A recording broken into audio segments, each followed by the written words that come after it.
أعوذ بالله من الشيطان الرجيم. بسم الله الرحمن الرحيم. من كان عدوا لله وملائكته ورسله وجبريل وميكال فإن الله عدو للكافرين.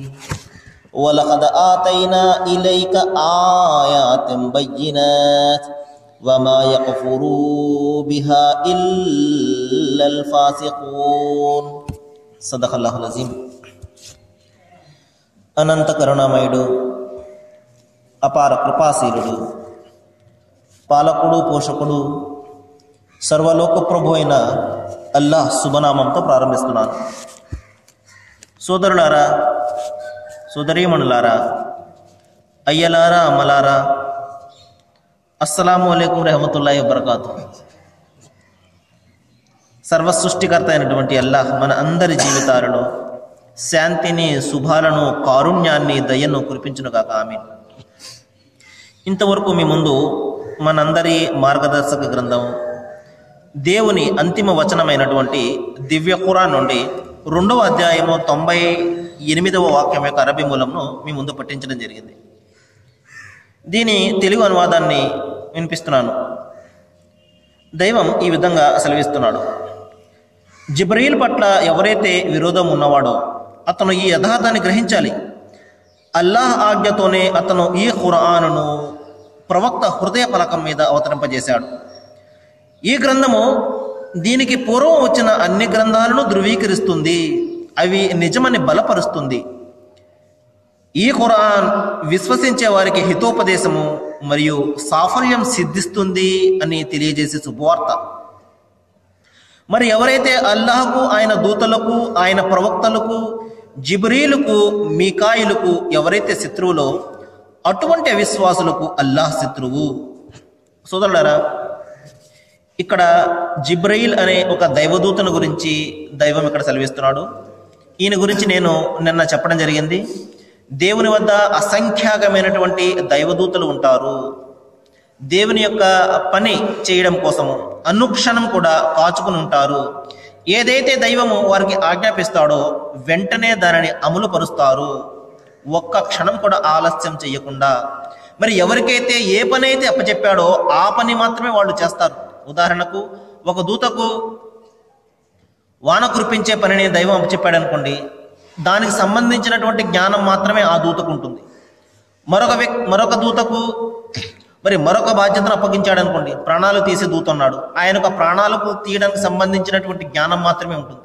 ఈ విధంగా దైవదూతలకు ఎవరికి ఏ బాధ్యత అయితే అప్పగించడం జరిగిందో ఆ బాధ్యతలకు సంబంధించినటువంటి జ్ఞానం మాత్రమే ఉంటుంది. అది తప్ప దైవం వద్ద వీళ్ళు సిఫార్సు చేస్తారని, వీరు కూడా ఆరాధనకు అర్హులని, వీరిని ఆరాధించినట్లయితే దైవాన్ని ఆరాధించినట్లేనని, దైవం వద్ద వీళ్ళు మనకు సిఫార్సు చేస్తారని, ఇటువంటి అభూత కల్పనలను ఎవరైతే కల్పించుకున్నారో వారు నిస్సందేహంగా అసత్యాన్ని అనుసరిస్తున్నారు. ఎందువలనంటే దైవదూతల యొక్క వాస్తవికత ఏమిటంటే వారు కేవలము దేవుని యొక్క దాసులు మాత్రమే. ఏ విధంగా అయితే మనుషులు దాసులుగా ఈ ప్రపంచంలో ఉన్నారో అదేవిధంగా వారు కూడా కేవలము దాసులు మాత్రమే.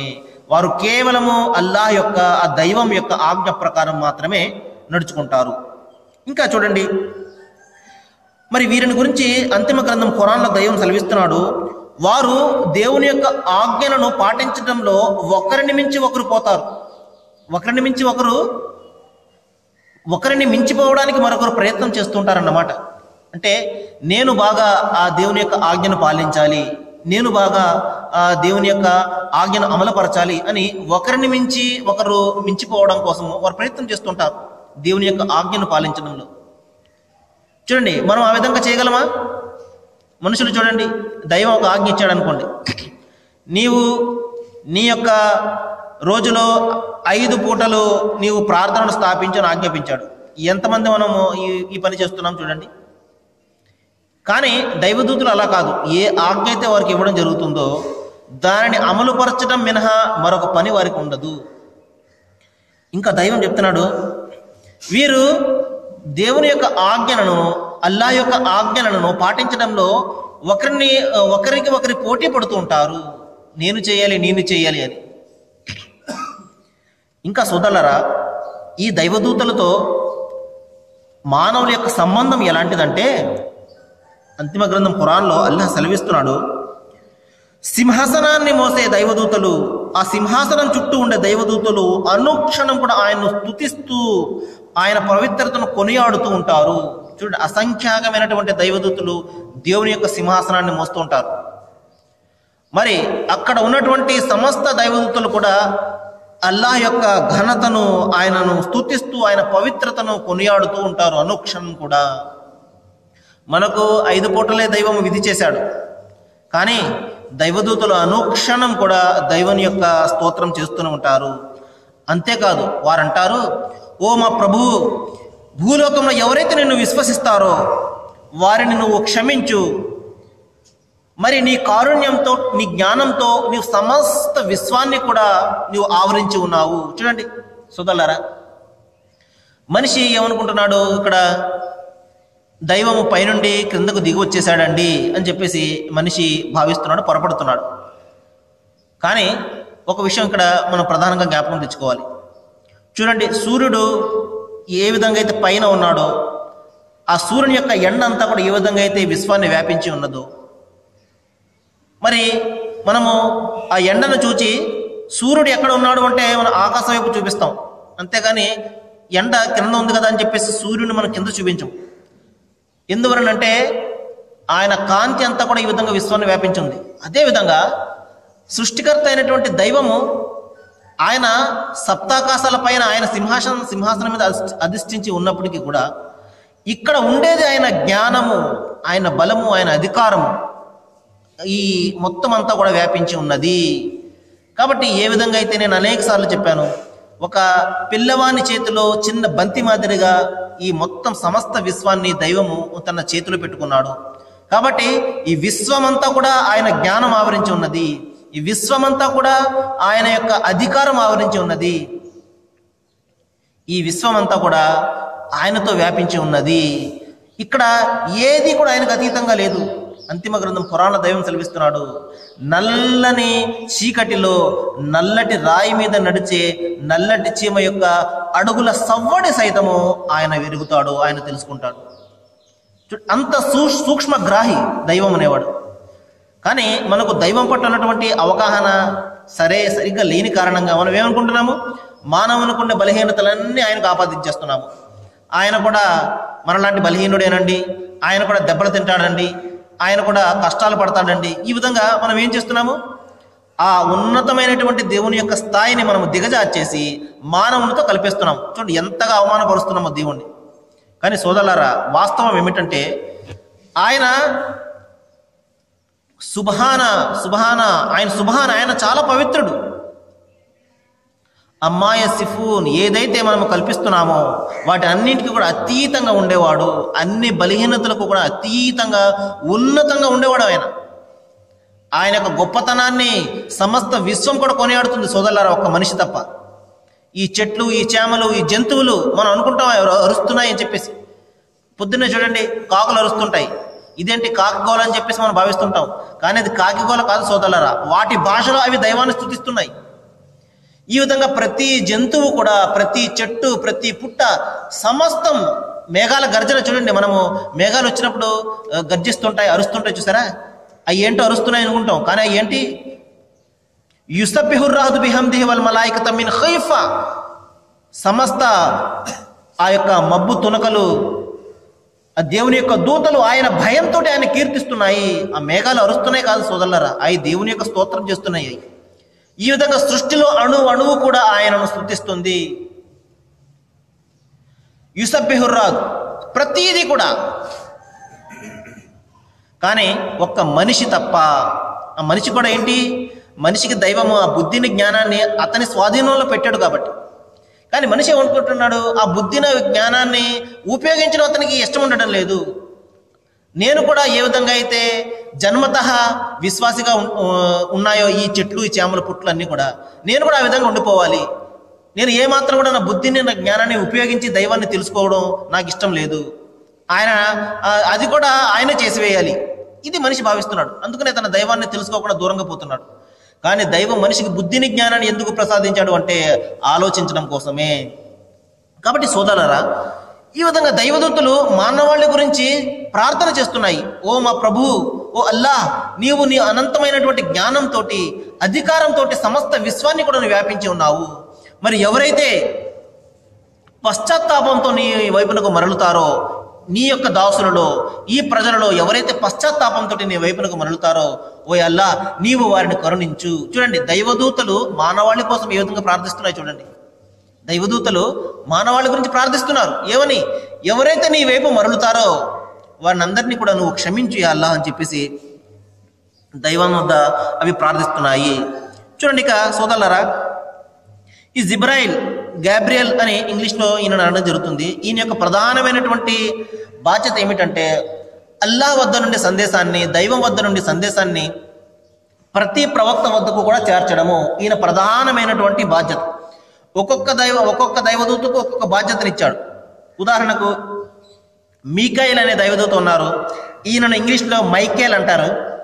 మికాయిల్ అనే ఈ దైవదూతను దైవము ఆహారాన్ని ప్రసాదించడం కోసము, ఆహారాన్ని ప్రసాదించే బాధ్యతను, ఆహారాన్ని ఇచ్చే బాధ్యతను ఆయనకి అప్పగించడం జరిగింది.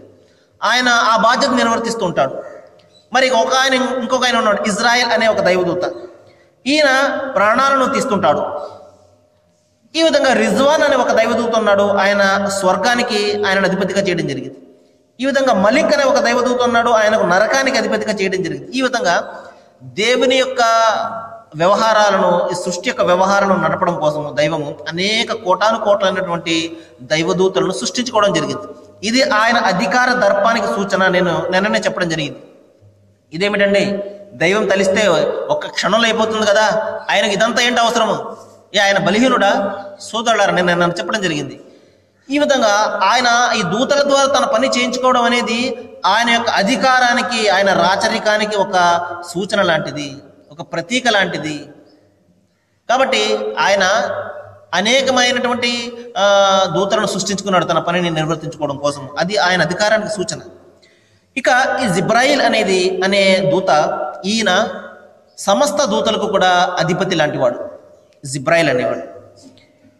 అల్లాహుతాలా ఖురాన్లో చెప్పడం జరిగింది, ఈయన అర్రూహ్ అంటే దైవదూతలకు ఈయన అధిపతి లాంటి వాడు. ఇంకంతేకాదు, రూహుల్ ఖుదుస్, పవిత్రమైనటువంటి ఆత్మ, ఈయన పరిశుద్ధ ఆత్మ అని చెప్పడం జరిగింది. ఆత్మ అంటే దైవదూత, పరిశుద్ధ అంటే ఏ మాత్రం కూడా పాపం అనేది, తప్పు అనేది ఎరుగునటువంటి దూత అని అర్థం. పరిశుద్ధాత్మ అంటే పవిత్రమైనటువంటి ఆత్మ అన్నమాట. కాబట్టి ఈయన గురించి అంతిమ గ్రంథం ఖురాన్లో చెప్తున్నాడు. ఎందుకు నేను ఇంత స్పష్టంగా ఈ దైవదూత గురించి చెప్తున్నాను అంటే సోదరులారా, ప్రతి ప్రవక్త వద్దకు కూడా ఈయన మానవ ఆకారంలో తన సందేశాన్ని వినిపించేవారు. కానీ పొరపాటున ఏమని భావించారంటే, మనకు చూడండి, ఉదాహరణకు మనం కష్టాల్లో ఉన్నప్పుడు ఎవరైనా మనల్ని ఆదుకున్నారనుకోండి, అతన్ని మనం దైవంగా భావించేసి అతని ఫోటో ఇంట్లో పెట్టుకుంటాం. ఇది మనకు అలవాటు మొదటి నుండి కూడా.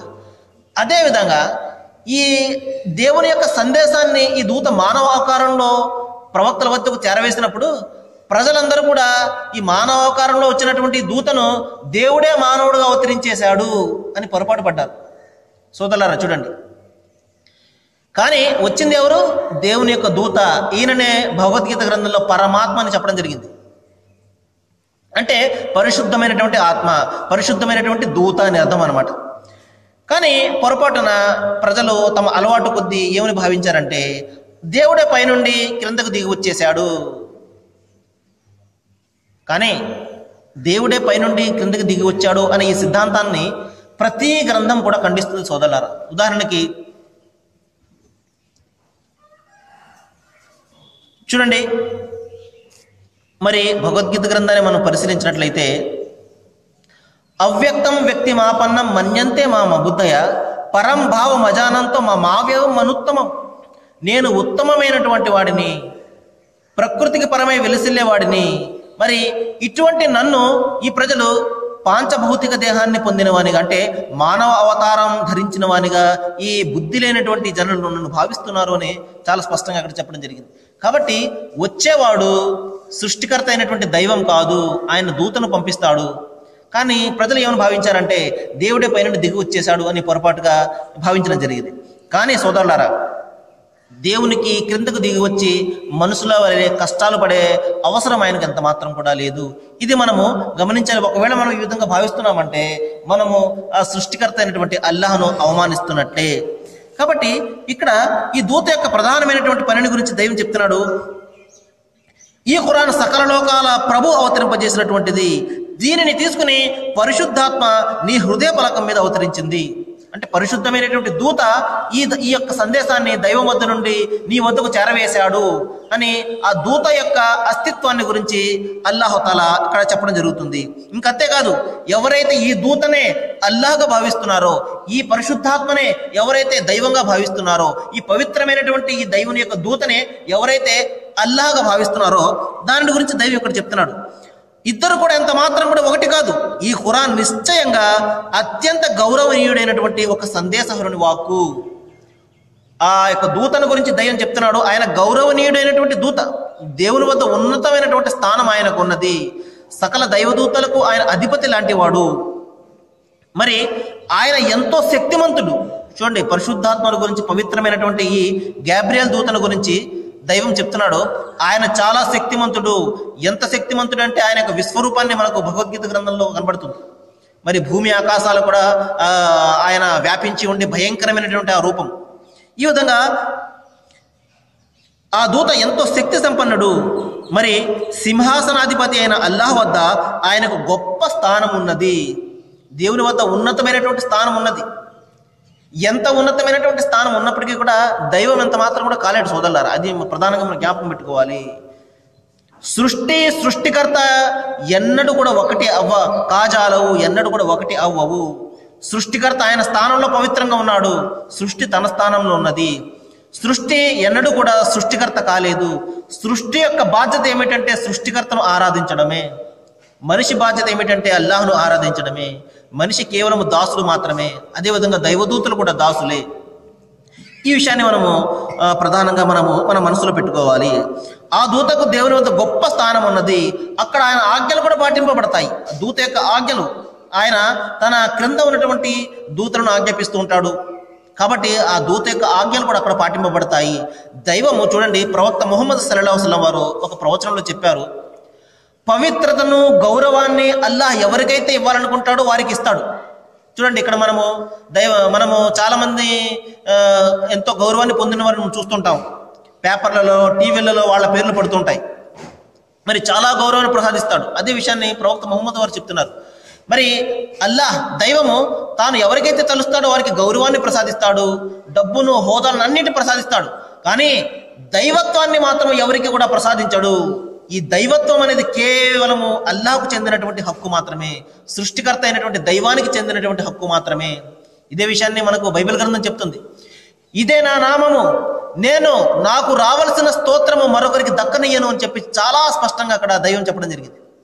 కాబట్టి దేవునికి రావాల్సినటువంటి ఆరాధన, దేవునికి రావాల్సినటువంటి ఈ స్తోత్రము, ఈ స్తుతి కేవలం ఆయనకు మాత్రమే చెందినటువంటి హక్కు, ఆయన సంపద మాత్రమే. మరొకరికి ఇందులో ఎంత మాత్రం కూడా భాగం ఉండదు. ఆ మరొకరు అనేవారు మనకు ఎంత నచ్చినా కూడా, వారు ఎంత గొప్ప ప్రవక్తలైనప్పటికీ కూడా, మనము వారిని ఎంతగా ప్రేమిస్తున్నప్పటికీ కూడా, మనం ఎంతగా వారిని గౌరవిస్తున్నప్పటికీ కూడా దేవుని యొక్క స్థానాన్ని వారికి ఎంత మాత్రం కూడా ఇవ్వకూడదు. ఇది మనము ప్రధానంగా జ్ఞాపకం పెట్టుకోవాలి. ప్రవక్త ముహమ్మద్ వారు ఇదే అన్నారు. దైవత్వాన్ని ఆయన ఎవరికి కూడా ప్రసాదించడు, కానీ గౌరవం అనేది, ఆయన అధికారం అనేది ఆయన తాను తలచిన వారికి ప్రసాదిస్తాడు. అదేవిధంగా ఇక్కడ ఈ దూతకు ఆయన అధికారాలను ప్రసాదించాడు, కానీ దైవత్వాన్ని ఎంత మాత్రం కూడా ఎవరికి కూడా ప్రసాదించడు. ఆ తర్వాత చూడండి సోదరులారా, మరి చివరిగా అంతిమ గ్రంథము ఖురాన్లో అల్లాహ్ తఆలా చెప్తున్నాడు, మరి ఎవరైతే అల్లాహ్కు, ఆయన దూతలకు, ఆయన ప్రవక్తలకు శత్రువులు, ఎవరైతే దైవానికి ఎవరైతే శత్రువులు, ఎవరైనా దైవానికి శత్రువు, ప్రపంచంలో ఎవరైనా దేవునితో శత్రుత్వాన్ని కొని తెచ్చుకున్నవాడు ఉంటాడా? ఎవరు కూడా ఉండడు. ఎంతటి వాడైనా కూడా, ఎంతటి నాస్తికుడు అయినప్పటికీ కూడా, అతను దేవుడు ఉన్నాడు అని నమ్మకపోవచ్చు, కానీ ఒక శక్తి నడుపుతున్నది అని అతను తప్పనిసరిగా అతనికి తెలుసు. ఆ శక్తిని అతను దైవం అని పిలవడం అతనికి ఇష్టం ఉండదు. ఈ విధంగా నాస్తికులు ఆస్తికులు అందరూ కూడా దేవునికి భయపడేవారే. మరి ఎవరండి దేవునికి శత్రువులు? ఎవరైతే దేవునికి శత్రువులు అంటే ఎవరైతే దేవునికి సాటి కల్పిస్తూ ఉంటారో, ఎవరైతే దేవునికి అల్లాహకు ఇవ్వవలసిన విధంగా గౌరవం ఇవ్వరో, గౌరవం ఇవ్వకపోవడం అంటే అదే మనుషులతో కల్పించేయడము, ఈ విధంగా మానవులతోటి సమానంగా దైవాన్ని చేసేయడము, ఇదనమాట దేవుణ్ణి అవమానపరచడం అంటే. ఆ విధంగా ఎవరైతే చేస్తారో వారికి దైవం కూడా శత్రువే. మరి ఎవరైతే ఆయన దూతలకు శత్రువో, చూడండి ఇప్పుడే జిబ్రాయిల్ అయితే మేము విశ్వసించము, మీకాయిల్ అయితే విశ్వసిస్తామని యూదులు చెప్పారు కదా. అదేవిధంగా ఒక దూత మాకు మంచిని తెస్తాడండి, ఆ దూత అంటే మాకు చాలా ఇష్టము, ఇంకొక దూత శిక్షను తెస్తాడు, ఆయన అంటే మాకు ఇష్టం లేదు. ఈ విధంగా మనకు నచ్చిన వారిని మనం అభిమానించి నచ్చని వారిని కించపరిచి ఇది ప్రవక్తలు కూడా చేస్తుంటాం. అదేవిధంగా క్రీస్తు యేసు వారంటే మాకు చాలా ఇష్టం అండి, ఆయన ఎంతగానో ప్రేమిస్తాము. సరే, మరి ఆయన తర్వాత కూడా ప్రవక్తలు వచ్చారు, ఆయన ముందు కూడా ప్రవక్తలు వచ్చారు, వాళ్ళు మాకు సంబంధం లేదని నేను వాళ్ళు కించపరిచామనుకోండి, అది విశ్వాసం ఎంత మాత్రం కూడా కాదు. అందుకనే ప్రవక్త ముహమ్మద్ సల్లల్లాహు అలైహి వసల్లం వారు చెప్పారు, దేవుని ప్రవక్తలందరూ కూడా దేవుని సంతానం లాంటి వారే, అన్నదమ్ములు లాంటి వారే.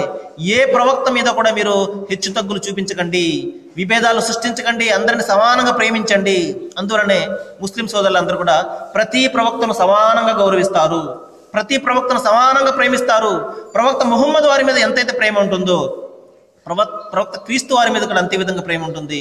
ప్రవక్త మోషే వారి మీద అంతే విధంగా ప్రేమ ఉంటుంది. అబ్రహాము మీద ఇంకా సకల ప్రవక్తలందరి మీద కూడా సమానమైనటువంటి ప్రేమను వారు చూపిస్తారు. కాబట్టి చివరిగా సోదరులారా, మరి ఎవరైతే ఆయన ప్రవక్తకు శత్రువులో, ఎవరైతే జిబ్రాయిలుకు మీకాయిలకు శత్రువులో, మరి అటువంటి అవిశ్వాసులకు అల్లాహ్ శత్రువు. మరి ఎవరైతే ఈ ప్రవక్తల మధ్య భేదభావాన్ని ఎవరైతే చూపిస్తారో, ఈ ఒక ప్రవక్త గొప్ప, ఒక ప్రవక్త తక్కువ, ఆ ప్రవక్త మరి ఇన్ని అద్భుతాలు చేశారండి, అందుకని మేము ఆయన దైవంగా భావిస్తామని అంటే అది చాలా తప్పు. అద్భుతాలు అనేది దైవము ఆయన తలిచిన వారికి ఇస్తాడు. మనం ప్రపంచంలో చాలా మందిని చూస్తుంటాం, అనేక రకమైనటువంటి మ్యాజిక్లు చేస్తుంటారు, అద్భుతాలు చేస్తుంటారు. కాబట్టి అద్భుతాల ప్రాతిపదికన ఎవరిని దైవత్వాన్ని ప్రసాదించకూడదు, ఎవరిని దైవంగా మనం భావించకూడదు. కాబట్టి సోదరులారా, తన ప్రవక్తలకు అల్లాహ్ ఒకరికి ఒక్కొక్క విధంగా గౌరవాన్ని ఇచ్చి ఆదరించాడు. ఒకరితో దైవం స్వయంగా మాట్లాడాడు, మూసా అలైహిస్సలాం మోషే వారితో దైవం స్వయంగా మాట్లాడాడు. మరొకరికి మరొక రకమైనటువంటి ఘనతను ప్రసాదించాడు. మరి చివరిగా ప్రవక్త ముహమ్మద్ సల్లల్లాహు అలైహి వసల్లం వద్దకు వచ్చి ఆయన శిష్యులు అడుగుతారు, ఓ ప్రవక్త, మీకంటే ముందు గతించినటువంటి ప్రవక్తలకు దేవుడు అనేక రకాల అద్భుతాలు ప్రసాదించాడు కదా, మరి మీకు ఏ అద్భుతం ప్రసాదించాడు అనగానే, నాకు దైవం అంతిమ గ్రంథం ఖురాన్ను ప్రసాదించాడు, ఇది అద్భుతాల్లోకెల్లా గొప్ప అద్భుతము, దీనికి మించి మరొక అద్భుతం నాకు అవసరం లేదు అని చెప్పడం జరిగింది. ఎందువల్లంటే ప్రాక్టికల్ పుస్తకం ఏదైనా ఉందంటే, ప్రాక్టికల్ గ్రంథం ఏదైనా ఉంది అంటే, ఎందువల్లంటే ఇందులో మ్యాజిక్లు ఉండవు, అద్భుతాలు ఉండవు. మనిషి సాఫల్యం పొందాలంటే తప్పనిసరిగా అతను తన యొక్క తలను దేవుని ముందు వంచవలసిందే. 5 పూటలు అతను అల్లాహ్ ముందు తన తలను వంచవలసిందే. మ్యాజిక్లు చేసి లేకపోతే అద్భుతాలు చేసి అతను సాఫల్యాన్ని అంత మాత్రం కూడా పొందలేడు. కాబట్టి ప్రాక్టికల్ అయినటువంటి ధర్మం ఏదైనా ఉంది అంటే సోదరులారా, అది ఇస్లాము. నేను అల్లాహ్ను ప్రార్థిస్తున్నాను, మరి ఏ విషయాలైతే ఇక్కడ దైవదూతలను గురించి మనం ఇక్కడ స్పష్టంగా తెలుసుకున్నామో వారి పట్ల మనకుండే అపోహలను మనం తొలగించుకోవాలి. వారు కేవలము దేవుని యొక్క దాసులు మాత్రమే, దేవుని యొక్క ఆరాధన వారు చేస్తుంటారు. అంతేకాకుండా ఈ యొక్క సృష్టి వ్యవహారాలకు దేవునికి సహకరిస్తుంటారు. మనము ఈ విధంగా దేవుని ఆరాధన కేవలం ఆయనకు మాత్రమే మనం చేయాలి. ఈ యొక్క దూతల మధ్య మనం ఎంత మాత్రం భేదభావాన్ని చూపించకూడదు. అల్లాహ్ను నేను ప్రార్థిస్తున్నాను, ఏ విషయాలైతే నేను ఇక్కడ ప్రస్తావించానో వీటి మీద మనము ఆలోచన చేసేలాగా, ఆచరించేలాగా దైవం మనకు జ్ఞానాన్ని, సత్యాన్ని తెలియపరచుగాక. వాఖిరు దవానా అల్హమ్దులిల్లాహి రబ్బిల్ ఆలమీన్.